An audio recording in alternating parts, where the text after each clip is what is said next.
As I listened to your story of loneliness, I began to wonder about you. Do you really want to break free from loneliness? Or do you want to use your loneliness to receive affectionate attention from me, your mother? It's a question I've asked many people, having experienced it myself. To escape painful emotions like loneliness, one must invest time and effort. However, people often dislike the difficult process of striving for the desired outcome. They simply wish for their desired results to come easily and effortlessly. Why loneliness is seemingly destined for humans. How can we be free from loneliness? What are people doing to break free from the seemingly destined emotion of loneliness? As a mother, I've experienced deep loneliness on the journey of life, so I can empathize with your loneliness. I understand the efforts you make to escape your loneliness. People often forget about their loneliness in the business of life, only to be swallowed by it when they suddenly realize they're alone in the world. So, when alone, people try various methods to forget about loneliness: watching movies, calling friends for a chat, immersing themselves in hobbies, or even convincing themselves that they enjoy being alone. I, too, have spent countless moments trying to find someone who could relieve my loneliness.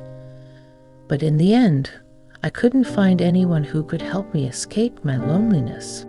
Eventually, I found the courage to confront the loneliness within my heart. Through meditation, I met countless versions of myself living in the depths of my mother's heart, struggling with loneliness.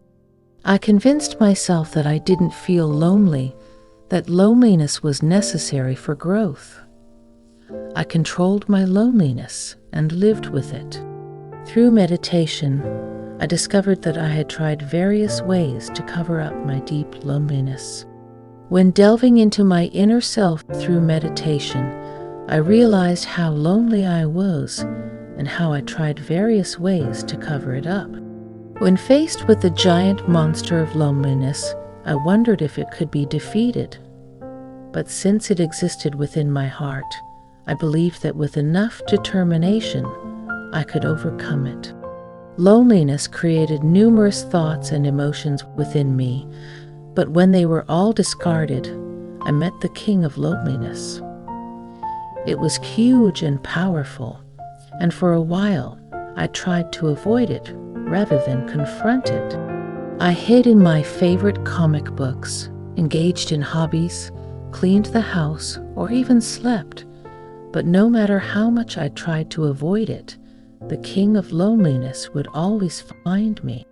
The only way to escape the king of loneliness was to destroy it. I fought fiercely, a battle within my own heart. It was a relentless struggle, but eventually, I drove the king of loneliness out of my heart. I found complete freedom from the loneliness that seemed inevitable. It was only then that I could truly empathize with others' loneliness. Many people live with a superficial understanding of loneliness, but true empathy only comes from experiencing it oneself. When trapped in the emotional hell of loneliness, one's own feelings take precedence. Empathy for others' emotions becomes superficial rather than genuine.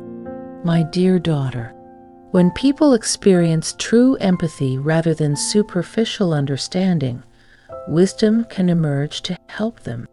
As your mother, I love you, and while I can empathize with your loneliness, the effort to overcome it is yours. If there comes a time when your loneliness becomes unbearable and you desperately want to escape it, I will do everything in my power to help you.